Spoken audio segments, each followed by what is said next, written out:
सायंकाळचा समय होता. सायंकाळचा सूर्य दिवसभराच्या भ्रमंतीनंतर चंद्राला निमंत्रण द्यायला निघाला होता. आज सद्गुरू बाबा महाराज यांची स्वारी विलक्षण तेजोपुंज भासत होती. तक्क्याला टेकून एकटक रामानंदांच्या छबीकडे पापणी सुद्धा न लावता आज स्वारी आत्मानुसंधानात बसली होती. मधूनच भानावर येताच रामानंदांच्या तसबिरीपुढे उभे राहून, मला आपल्या पायापाशी ठेवा, मला ज्ञान द्या, मला भक्ती द्या, मला दूर लोटू नका, अशी विनवणी बाबा महाराज परत परत करत होते आणि स्तब्ध होऊन आपली दृष्टी भ्रूमध्यात नेत होते. जवळचे काही निवडक भक्त सद्गुरू बाबांच्या तेजोकिरणांचे अमृतपान करत होते. काही वेळाने भक्तांमध्ये थोडी कुजबूज सुरू झाली, कारण आरतीची वेळ अगदी जवळ येऊन ठेपली होती. 7:30ला होणारी सायं आरती आज का उशिरा होते असा काहींच्या मनात प्रश्न येत होता. एवढ्यात बाबांनी आपला नेत्र कटाक्ष भक्तांवर टाकला आणि म्हणाले, पाहताय काय, करा ना आरतीची तयारी. सद्गुरू बाबांच्या या आज्ञेनंतर आरतीची लगबग सुरू झाली. आरतीचे ताट करणाऱ्या भावे गुरुजींकडे पाहात बाबा म्हणाले, आजची आरती विशेष आहे बरं का, कारण या आरतीला कोकणातील सांगवीकर येणार आहेत. बाबांच्या या वाक्यावर उपस्थितांमध्ये मोठा अचंबा पेटला. नेहमीच्या रीतिरिवाजाप्रमाणे सद्गुरू बाबांकडे आरतीचं ताम्हण सुपूर्त करण्यात आलं. बाबांनी ताट हाती घेतलं, स्वतःचे डोळे मिटले आणि धीर गंभीर आवाजात मंत्रोच्चार प्रारंभ केला. आगमनार्थ देवानाम गमनार्थ तो राक्षसाम कुर्वे घंटारवम तत्र देवता आवाहनम लक्षणम. या मंत्राची पूर्तता होते न होते तोच दरवाज्यात श्री बाबांच्या दर्शनाला सदैव येणारे आणि काल्याच्या कीर्तनाचा लाभ आणि सेवा पेश करणारे करमरकरू बुवा उभे होते. त्यांच्या शेजारी शिक्षकांसारखे दिसणारे पिवळसर नेहरू शर्ट पायजमा घातलेले सद्गृहस्थ उभे होते. त्यांचा कदाचित बाबांच्या भेटीचा पहिलाच प्रसंग असावा हे त्यांच्या देहबोलीवरून समजत होतं. बुवांनी आपल्यासोबत आलेल्या गृहस्थांची ओळख करून द्यावी म्हणून म्हटलं, बाबा हे. त्यांचं वाक्य मध्येच तोडत बाबा महाराज म्हणाले, हे मोर्याच्या धोंड्याजवळील सांगवीकर ना. बाबांच्या या प्रश्नाने बुवांच्या समवेत आलेले सद्गृहस्थ अवाक झाले. आपल्या पहिल्याच भेटीत कोणतीही ओळख नसताना श्री बाबांनी आपल्याला कसं ओळखलं याचं विलक्षण आश्चर्य वाटून ते बाबांच्या चरणावर पुन्हा पुन्हा नतमस्तक झाले. बराच वेळ झाला तरी त्यांचं मस्तक सद्गुरू बाबांच्या चरणावरून हलत नव्हतं. शेवटी बाबाच म्हणाले, आता पुढे शेवटच्या श्वासापर्यंत नमस्कार करायचेच आहेत. या वाक्यांनी तर ते गृहस्थ पुरते भांबावले. बाबांनी एका हाताने त्यांना उठवलं, आपला कटाक्ष त्यांच्याकडे टाकला. भव्य कपाळ, पाठीमागे विरळ केसांचा चापून पाडलेला भांग असं व्यक्तिमत्व असणाऱ्या सांगवीकरांच्या कपाळावर अष्टगंधाचा तिलक बाबांनी केला आणि ते म्हणाले, लक्षात ठेवा सांगवीकर, ज्या घरात गेल्यावर आपण आपल्याच घरी आलो आहोत असं आपल्याला वाटतं ते गुरुगृह, ते सद्गुरूंचं घर. सद्गुरू श्री बाबांच्या या वाक्याने सांगवीकर जे मटकीने खाली बसले, लक्षावधी नीलकिरणांच्या तेजाने त्यांची शुद्ध अक्षरशः हरपली. काही वेळाने भानावर येताच त्यांनी आजूबाजूला पाहिलं तर बाकीची सर्व मंडळी आरती आटोपून आपापल्या घरी गेली होती. खोलीमध्ये केवळ श्री बाबा महाराज, करमरकर बुवा आणि ते स्वतः होते. एका क्षणात आत्मस्वरूपाचे निजधाम ज्यांच्यामुळं गाठता आलं त्या बाबांच्या जवळ बसून स्वतः सांगवीकर म्हणाले, ज्या जीवाने संसाररूपी चंड भास्कराचा ताप झेलला, एखादी गोष्ट अशक्य आहे असं कोणी म्हणताच तीच करण्याचा अट्टहास अनेक वेळेला केला, त्या जीवाचा उद्धार सद्गुरूंनी करावा. आपल्या नेहमीच्याच शिरस्त्याप्रमाणे बाबांनी त्यांच्याजवळील जाडजूड चोपडी सांगवीकरांसमोर धरली. आपल्या भेटीला आलेल्या प्रत्येकाची माहिती एका चोपडीत लिहून ठेवायची त्यांची एक विशिष्ट पद्धत होती. बाबा त्यांना म्हणाले, बाकीचं नंतर पाहू, ही घ्या चोपडी, तुमचं पूर्ण नाव गोत्र लिहा यात. सांगवीकरांनी ती चोपडी घेतली आणि पहिल्याच पानावर स्वतःची इत्यंभूत माहिती लिहिली. सद्गुरू बाबांनी मुद्दामहून काही पानं कोरी ठेवली होती.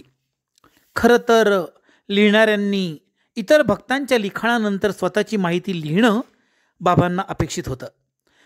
बाबांनी हे पाहिलं, सांगवीकरांकडे स्मितहास्य करून आपला कटाक्ष टाकला आणि बाबा म्हणाले, देवा, तुम्ही तर सगळ्या भक्तांच्या पुढे निघून गेलात. पुढील नोंदी न पाहता पहिल्याच पानावर तुम्ही सर्वांची माहिती, स्वतःची माहिती लिहून काढली. सोबत असलेले कीर्तनकार, करमरकर बुवा हा सारा प्रकार मोठ्या मजेने पाहत होते. तेच पुढे येऊन म्हणाले, क्षमा असावी, भक्त अजाण आहे, त्यांच्या लक्षात नाही आलं, अजाणतेपणे अपराध घडला.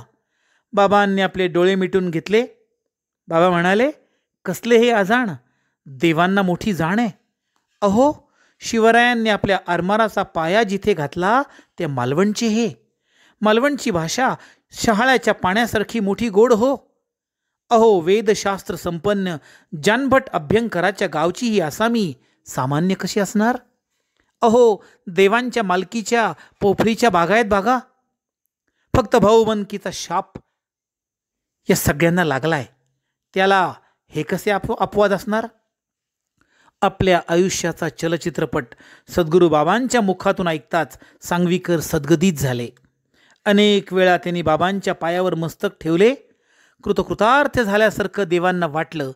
बऱ्याच वेळानंतर बाबांनी त्यांची आस्थेने चौकशी केली, ओळख करून घेतली आणि म्हणाले, उठा आता, व्याख्यान संपलं. बाबांच्या या अजब बुद्धिमत्तेने आणि अंतर्ज्ञानाने सांगवीकर तर अक्षरशः वेडे झाले. या असामान्य बुद्धिमत्तेच्या विभूतीच्या दर्शनाचा लाभ पुन्हा पुन्हा व्हावा अशी मनोमन प्रार्थना करून त्यांनी बाबांचा निरोप घेतला. मात्र बाबा त्यांच्या हृदयात जे बसले ते कायमचेच.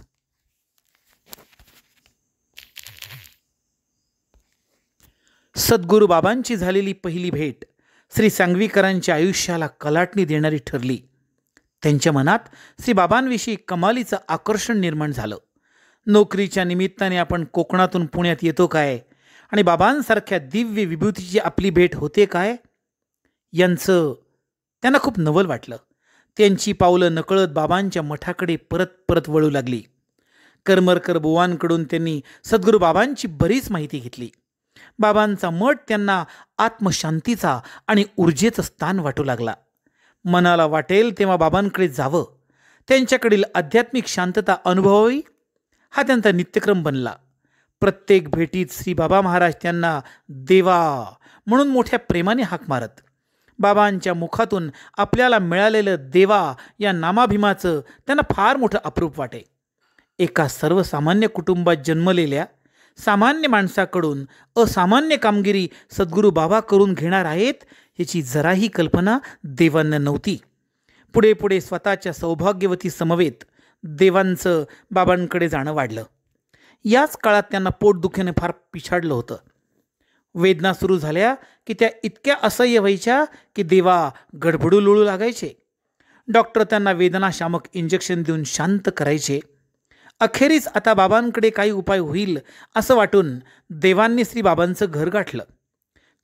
काहीतरी चमत्काराची अपेक्षा देवांच्या मनात होती. बाबा आपल्याला विभूती देतील, मग आपण बरे होऊ असं देवांना वाटत होतं. तिथं गेल्यावर मात्र देवा अवाक झाले, कारण बाबांनी त्यांच्या त्रासाबद्दल ऐकून घेतलं. त्यांना विचारलं, रात्री निद्रेची वेळ कोणती असते तुमच्या? रात्री बराच वेळ होतो झोपायला, असं उत्तर देवांकडून आल्यावर बाबा महाराज उखडलेच. ते म्हणाले, देवा, अहो, विश्रांती घेण्यासाठी शास्त्रीयदृष्ट्या योग्य वेळ कोणती हे माहीत आहे का? लवकर निजे लवकर उठे तया आरोग्य संपदा लाभे, हे किती खरं आहे ना? देवा, लक्षात ठेवा, तुमच्या शरीरात एक जैविक घड्याळ तुमच्या शरीरातील सर्व क्रिया नियंत्रित करत असतं. रात्री 11 ते पहाटे 3 या कालावधीत तुमच्या शरीरातील रक्ताभिसरण प्रक्रिया ही मुख्यत्वे तुमच्या यकृतात म्हणजेच लिव्हरमध्ये रोखलेली असते. तुम्ही जर या वेळेस झोपले नाही तर तुमची यकृत विषद्रव्य बाहेर टाकण्याचं काम व्यवस्थित कसं करणार? तुम्ही जर रोज लवकर झोपलात तर यकृताला तुमच्या शरीरातील विषद्रव्य बाहेर टाकता येतील नाही ना? देवा, विसरू नका, पहाटे 3 ते 5 या वेळेत तुमच्या शरीरात रक्ताभिसरणाची प्रक्रिया तुमच्या फुफ्फुसांमध्ये केंद्रित होते. या वेळेत तुम्ही मोकळ्या हवेत नको का फिरायला जायला? सकाळी 7 ते 9 या वेळेत रक्ताभिसरण तुमच्या पोटाच्या ठिकाणी केंद्रित होतं. यावेळी तुमचा नाश्ता नको का व्हायला? लक्षात ठेवा, आपण आपलं नैसर्गिक वेळापत्रक पाळायलाच हवं. जर तुम्हाला कोणी रात्रपाळीच्या नोकरीसाठी कितीही पैसे देत असतील तर अशी नोकरी नाकारा, असा सल्ला मी तुम्हाला देईल. कमाईपेक्षा आरोग्याच्या तक्रारीवर पैशाचा जास्त खर्च होत असेल तर ते पैसे काय कामाचे? बाबांचं हे शास्त्रीय ज्ञान, शास्त्रीय विवेचन ऐकून देवा त्यांच्याकडे अवाक होऊन पाहत राहिले. बाबांनी साध्या सरळ भाषेत सांगितलेलं शरीराचं ज्ञान ऐकून श्री बाबा हे चालता बोलता ज्ञानकोश आहे याचा परिचय देवांना झाला. अचंबित होऊन ते म्हणाले, बाबा, मला खरं तर आपल्याकडून उदी विभूती याची अपेक्षा होती. आपण तर मला माझ्या शरीराचं दर्शनच घडवलं. बाबा हसून म्हणाले, देवा, अहो, जे कोणाच्या अध्यात नाही आणि मध्यात नाही ते अध्यात्म. देवाची भक्ती आणि विज्ञानाची शक्ती एकत्र आली की मुक्ती मिळालीच म्हणून समजा. पण ही युक्ती नको का करायला सगळ्यांनी? बाबांच्या मुखातून भक्ती, शक्ती, युक्ती हा अध्यात्म विज्ञानाचा संगम ऐकून देवांचे डोळे पाणावले. बाबांनी त्यांना सावरलं. पाठीवरून हात ठेवत म्हणाले, शेती करा, बाग करा, फुलझाडे लावा, मनाची मशागत करून त्यात सद्विचारांचे बीज रुजवा. बघा मनाची शेती कशी फुलते ते. पोटदुखीचं निमित्त होतं. तीही एक विधात्याची योजना होती. देवांना फार उच्च स्थानावर नेण्याचा सद्गुरू बाबा महाराजांचा मानस होता. बाळकडू तर अगदी अचूक मिळालं होतं. संसाराच्या दलदलीतून शिष्याला बाहेर काढण्यासाठी सद्गुरू बाबांनी दिलेला हात देवांनी जो घट्ट पकडला तो कायमचाच.